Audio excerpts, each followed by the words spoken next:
Well, welcome everyone. My name is Ignacio Peyró, and we're meeting today British author S.J. Bennett, Sophia Bennett, within the festival La Noche Más Negra. In fact, I think this is the last conversation of the festival, which so far has been a huge success. Sophia Bennett is well known, among other books, for one of her most recent, The Windsor Knot, an international success in detective fiction, and in particular in what has been called cozy crime.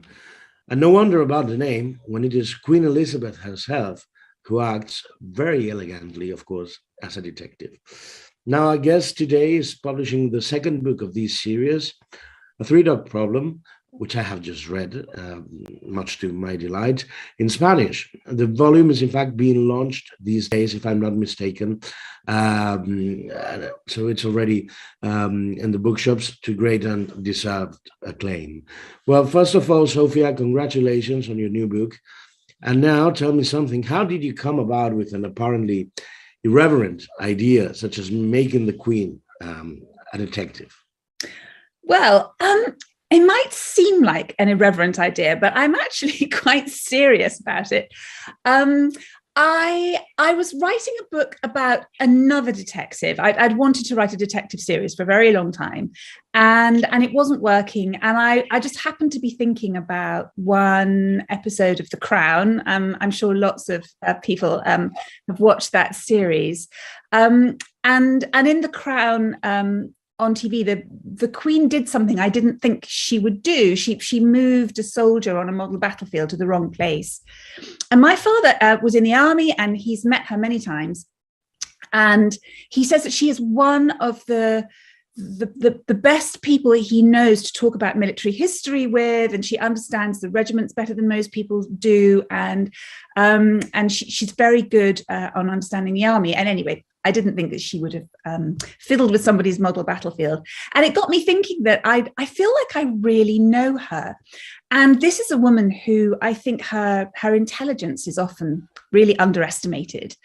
And there she is in this unique position that she's surrounded by people who are always looking at her. So she sees things that other people don't see.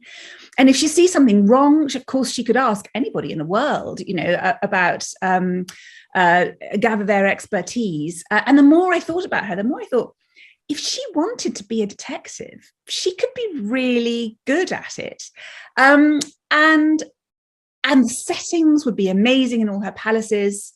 So I found myself really wanting to write about the Queen that I know. And the lovely thing about her is, like, we all feel like we know her to an extent because she's just one of the most famous people in the world, but she doesn't give interviews. So there's lots of space for an author to imagine what she's thinking and what she does behind the scenes. So I've been doing this for the past 3 years now, and I've just been having such fun imagining the Queen's secret life, I guess. Yeah, well, and I really can't wait for this. So sorry for being gossipy, but any reaction from the palace so far, or simply no comment? I'm sure the Queen herself must be very amused with this. Well, I hope she is. Of course, it's a no comment. That's what you'd expect. But somebody that I know has seen a copy lying around in Kensington Palace, so it's nice to know that somebody there is reading it. I'm pretty sure she must have seen it. I know various people who know her, so I think they would have given her a copy, and probably as a jokey Christmas present, I would imagine. I mean, one of the things I like about her is, she's very aware of her image, but she's not vain. So I don't know whether she'd want to actually read about herself, but I imagine she'd just flick through the pages just to see how she comes across. And it's a very affectionate portrayal of her, I think, and her relationship with Prince Philip. So if she has read it, yes, I hope she thought it was funny and done in good spirit. Yes, and it rings so true. I mean, sorry for the personal remark, but I happen to live quite close to St. James's Palace and Buckingham, and I have to say I was really astonished by how you seem to get even the tiniest details right, like almost in a Flaubertian way, the windows and all these very common. You've talked about regiments, but also those, the staff, the waiter, the poors, the secretary, the private assistant.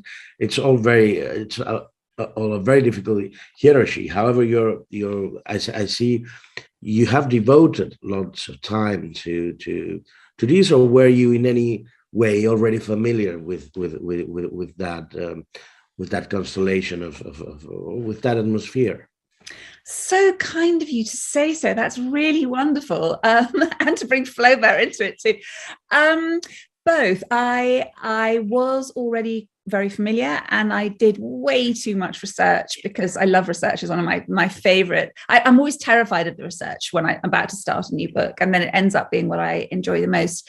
But when I had this idea to set the Queen as my main protagonist in a long, I hope, series of crime novels, it was partly inspired by the fact that I've been following her life from a distance since 1977, from her silver jubilee when I was 11, and I was one of those people standing outside Buckingham Palace waving a flag, and I didn't really know her at all at that stage. She was just a distant woman in a pink dress. But my father was one of the army officers who escorted her on her tour around the country that year, and I became really interested in her clothes to start with, and how difficult it is to dress as a woman as famous as she is, and how her clothes have to stand out. They have to be modest. They have to not fly up in the wind. They have to look spectacular, but not too showy. I got really interested in that. And then I just ended up following the family. And so I started the series already knowing a lot about anyone who's just kind of, got them in the back of their heads. But as soon as you start to write a scene, you think, okay, which exact room in Windsor Castle is this happening in? And what do the windows look like? And what is the view from those windows? And what is the room beyond like? And how many servants would there be there? And would they be bowing to her? And so, I squirreled off and I did masses of research and asked people who'd worked in the palaces how it worked. And with Windsor Castle, where the first book is set, I was fascinated that although it has 1,000 rooms, it's hard to fit everybody in when the Queen entertains, apparently, because there are so many. I mean, it's a town, even when she's not there. It's got so many people working in it, so they are crammed. The servants are crammed into attics and things. It really fascinated me, and I'd like to think that actually it's more accurate than The Crown. That's my goal. Every room is supposed to be as right as I can get it. If I say the Queen is doing something on a particular day, that's what she really did that day. That is the outfit she wore that day. Those are the people she met that day. So it's been really fun to fit murder investigations around this very kind of public life that she has. And I'd like to think it will end up, being a record of her life, because, as I say, the stuff she's doing in her official life is really what she's been up to. Yeah, I, for one, would have never imagined there was a swimming pool within Buckingham Palace. But I also have to congratulate you because of the portrait of the different characters. How Prince Charles is a bit more, well, of course, I wouldn't call him snobbish, but also more conscious with some contemporary debates. How Prince Philip is more, it's always very straightforward and all that, and also how the Queen is able to keep silence when she doesn't want to give away anything. So I think it's for all I've read of before your books, it is also very true. That, and I think this must have been also a worry for you to get them right, to get them plausible. Well, I mean, again, thank you. I tried, having had this idea and really wanted to do it. I tried writing it for about, 9 months or a year before I really found the voice that I wanted for it. And it wasn't working. And I was trying to get the sidekick right, the assistant private secretary, who ended up being Rosie. But actually, the voice came when I was writing a scene between the Queen and Prince Philip, and he was talking about the first murder. And and he was quite rude about it, and the Queen just took that in her stride, and it became a really funny scene, I thought. And when I got that banter between the two of them, I thought, oh yes, no, I can do it now. I've got them. And it was Prince Philip. Often I find that when I'm writing, it can be a secondary character who propels a scene forward and who really engages my imagination. And with these books, it's been him. He's rude, he's bluff, he keeps telling the Queen what to do, although she already knows and she's already doing it. And I love that, and she just lets him. And I love that tension between them. And I love the way that Prince Charles can be slightly well, I would say Eeyore-ish from Winnie the Pooh. He can have a sort of slightly downbeat attitude to things. And Princess Anne is very kind of on it. And if she wanted to be a detective, she could probably do it perfectly well as well. So it is very enjoyable taking these characters that we know and putting them into these kind of investigation situations. Although my conceit is that nobody knows what the Queen is up to apart from her sidekicks. So the family have to have no idea what she's doing behind the scenes. Yeah. Well, Sophia, just to close this chapter on, let's say, the royals, we have just lived through the festivities of the Platinum Jubilee. How can you explain the Queen to non-Britons? How can you explain to Spanish audience what Queen means for so many people in these isles? It was really extraordinary, the Jubilee. I mean, here I am, I write about the Queen professionally now. But even I didn't think that that this year, after everything we've all been through, that the Jubilee would be such a big deal. And yet you look at the Mall leading up to Buckingham Palace and Trafalgar Square, and all our public spaces in that area were absolutely crammed with people. And they were so happy to be there. And it was lovely weather as well, which helped. But the joy was amazing. And you could see the Queen herself was really moved that so many people would come out. And they weren't even sure they would see her because she's been unwell, but would come out to celebrate her. And it's one of the reasons I wanted to write this series. She, for 70 years of reigning, since she was 25, she has been a very careful statesman. She's very very careful about what she says. She tries not to ever insult people. You can tell that she's friendly. She's very, very funny behind the scenes. She always talks about hope and people coming together, and she manages somehow to lead this very glamorous life, but not to be defined by money and celebrity and all of that kind of thing. And it's rare. It's just so incredibly rare that you get someone in such a position of power and fame who seems so continually interested in other people and in sort of the wanting the world to become a better place. And I'm not sure we're going to see that ever again to such an extent. And I really wanted to celebrate that. It's amazing. I mean, we talk about her sort of self-sacrifice, and it seems a bit odd, somebody who has several palaces. What do you mean self-sacrifice? But the way she doesn't talk about, when she must be cross about things, she must be frustrated, and she doesn't let that be the narrative. And the result is, people around the world admire her and look up to her. And it has been really lovely to celebrate her. And I think it was really captured in the little scene of her in Paddington and Paddington Bear saying, "Thank you, ma'am." And kind of the whole world going, "Yeah, thank you." It's lovely to have somebody that we can all kind of just a little sigh of relief and think, yeah, there's a good person. We don't need to worry about her. Thank you, Sophia. Well, your literary career has had its ups and downs, or to be more precise, had a lot of downs before it went up, if I'm not mistaken.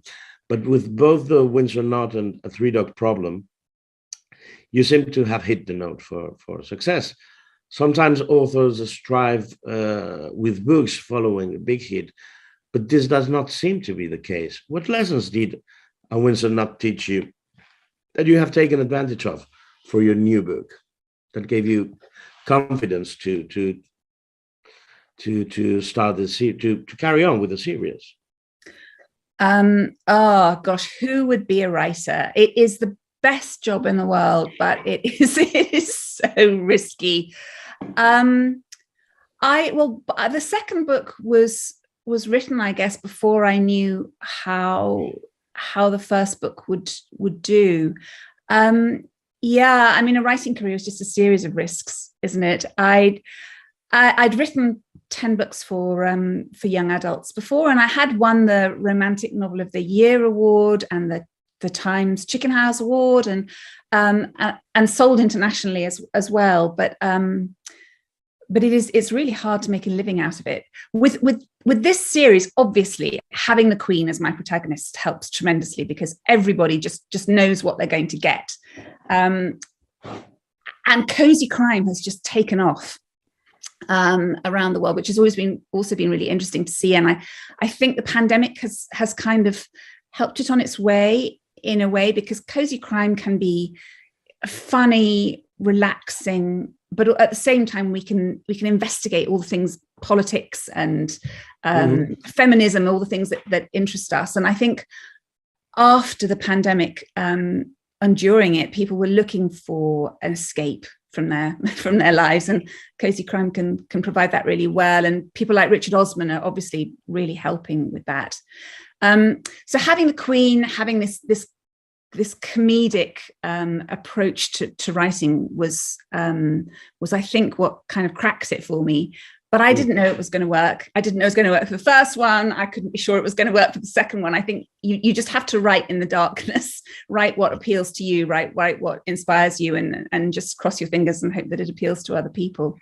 Yeah. And who have been your masters for detective fiction? Because as an English writer, you can get a lot of inspiration from literally anything, ranging from Agatha Christie to P.D. James or Arthur Conan Doyle. Yes, well, I grew up surrounded by detective fiction because my mother is a great reader. Both my parents are massive readers, and my mother's always adored detective fiction, and so the house was always completely full of it. Old Penguin copies with thumbed edges lying around for me to pick up. So Dorothy Sayers was the person I really grew up with, and Lord Peter Wimsey is my favorite detective. And so obviously I had her and her stories in the back of my mind. To an extent, Agatha Christie, I mean, it's very easy to say that, the Queen is a Miss Marple because she's this little old lady in the first books of the series, that because she's 90 in them, that people underestimate. And that's true, but I see her more as an Hercule Poirot figure, actually, in terms of exercising the little grey cells to solve the crimes. But really, my model, and I don't think I'd have written the books if I hadn't read the series, was the Nero Wolfe books by Rex Stout, set in America in the 1930s and 40s. And Nero Wolfe is a large detective who grows orchids in his brownstone in Manhattan, and he never leaves it, or almost never. He doesn't like to, so he sends off his sidekick Archie Goodwin to go and do the actual footwork. And I was thinking, well, if the Queen is investigating in secret, she doesn't run around at night with a magnifying glass or anything. So she sends out Rosie Ashodi, her assistant private secretary, to do the work. And so I based that dynamic on Nero Wolfe and Archie. But I don't know, the inspiration comes from all over the place. I'm a really voracious reader. There's lots of P.G. Wodehouse in there, I hope. Maybe a little bit of Simenon. I grab inspiration wherever I get it, really. And you know what? Actually, a tiny bit of Flaubert. Sounds really strange, but I'm very aware of little physical details and what they might say about a scene. And I studied French and Italian at university, so I do have a lot of French and Italian authors in my mind as well when I'm writing. I wanted to ask you something. So you seem to know perfectly well, and we've already touched on these, how the royals and aristocrats behave or in your country. And this includes everything from Prince Charles to those in charge of the royal collections and the Queen's private secretary. But here in the Three Dog Problem, you also seem to be a touch critical of problems like racism and sexism that are not that usual they're not that easy to be found in detective fiction. But so is there any kind of social commentary on that, or is there any kind of criticism, or is it just true depiction of some habits which may still be apparently embedded in some quarters? Yeah, I because Rosie is an Anglo-Nigerian who's a sort of third generation Nigerian Londoner. I really wanted to have a woman of colour in the series because I live in South London and I am surrounded by people of colour here, and it's lovely. It's a real diverse community where I live in Tooting. And I teach writing, and a lot of my students are women of colour as well. And I was just feeling I want my London to be there. And at the time, the Queen's equerry was of Ghanaian origin. His parents were from Ghana, and so there she was with this black man standing beside her, and I felt that that was very much a message that she wanted to send about the Commonwealth and the way that she sees the world. But nevertheless, her staff is largely white, and the royal family moves slowly. So yeah, there is some social commentary there, and I worked with some Nigerian Londoner friends of mine to try and get Rosie right. And it's just simply true to say that, if you are a Black woman working in a largely white environment, you are going to experience, I suppose, othering, they might say, but you are going to experience often unintentional racism. And I kind of wanted to capture how a really strong, confident, ambitious woman might react to that, and kind of turn up the dial a bit. So it's a lovely thing about writing crime fiction, as I was saying. You can explore all the things that interest you in it, and it feels a very natural place to write about feminism, to write about racism, to try and understand how that's experienced in the 21st century. So yes, I didn't want to write just simple whodunit plots. I wanted to have something to, a little bit meatier that we can get our teeth into. And I must say, I think that the other cozy crime books I love, like Richard Osman's Thursday Murder Club, they absolutely do that too. He explores how older people are treated and how they treat each other, writing in a retirement community. And the books are so funny. But it's such a massive international success. It's extraordinary, and he wants to write about a world where people are kind to each other, and they're not constantly at each other's throats, and a world where older women, particularly, are taken seriously, are clever, can solve crimes,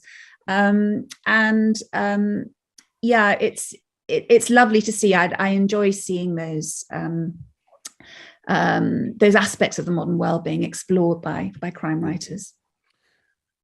Thank you, Sophia. And also, you've already mentioned that you've written for young adults, and is it really a change in the way you write for children and young adults, and the way you write for fully fledged adults, or is it in a way the same challenge, and you feed from the same resources, or is it or does it demand from you a different attitude? Yeah, I find it really does demand a different attitude, and it was very liberating. Having spent at least 10 years writing in the young adult mode, I could suddenly move around points of view much more easily, I found. Having written a lot in sort of first person, present tense. And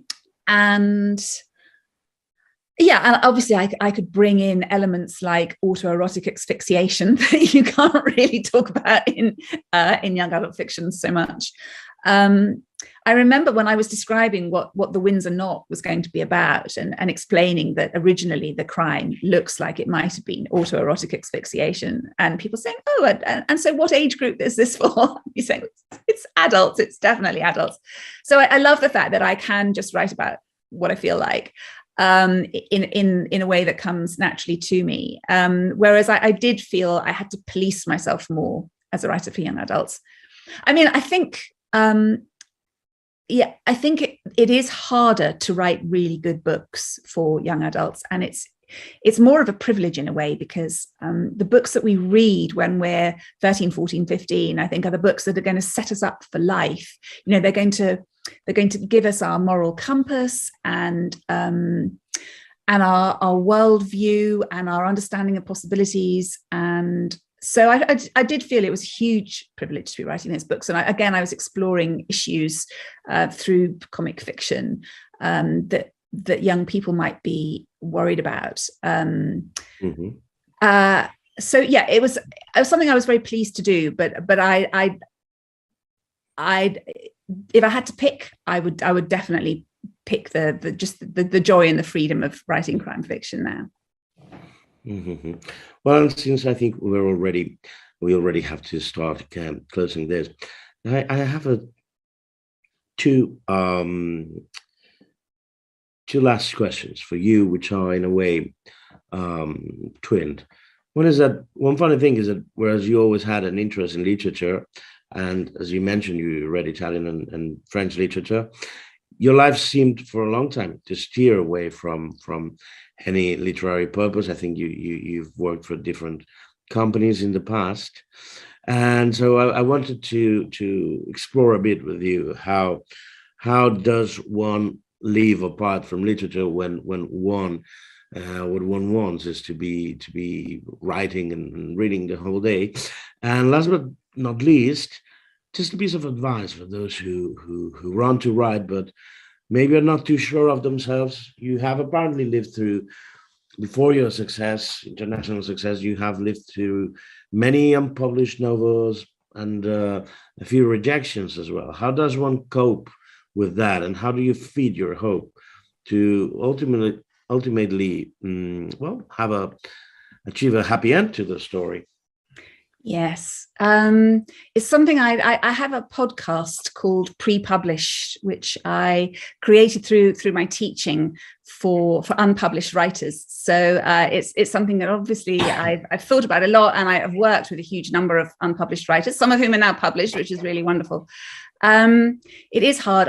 The reason I had so many jobs, I had such a long career before I was a writer, was I was just too scared to do it for 10 years. And so I was just worried about the rejection. I thought, it's what I've wanted to do since I was about 7 years old. And if I write and I get rejected, then that's the end. So that was really tough. And then I did try writing for 10 years. After Harry Potter came out, I was kind of inspired, and I tried writing for 10 years, and I had 10 years of rejections. And then what I learned from that is that's normal. Rejection happens. You're making something that nobody has asked you to make. Nobody is waiting for, and they might love it and they might not love it. And you just have to live with that. But successful writers are the people who just keep going and who keep trying and keep trying to get better and keep reading and keep learning. And you can't get published if you don't have something to publish. So my advice to anyone would be write a little bit every day. Set yourself an achievable target of writing, and it could be 300 words or 500 words or maybe even 1,000 words, and they add up really fast. And write to the end. This is what I always say to my students. Don't just write little bits, write to the end. And you will hate it, what you're writing at some point. You will hate it, but still write to the end. And then you have something you can work on, and you can edit it, and you can learn. And if necessary, copy from other people while you're in the learning process. And then do it again and do it again. And I mean, that's what I've done throughout my career. You know, having written the children's books, I tried something else. You never know if it's going to work. You never know it's going to click, but you just have to try. And if you've got ideas circling around in your head, which I always have, it's easier to get them down on paper in a way. So yeah, just sit down, get your word count, and off you go. Excellent. Well, thank you very much, Sophia Bennett, and for all of you readers who are watching this, you can already find her latest novel, Three-Dog Problem, in bookshops. Well, thank you very much, Sophia. It's really been a pleasure talking to you for this closing session of the festival. I'm very honored to be closing it. Thank you so much for having me.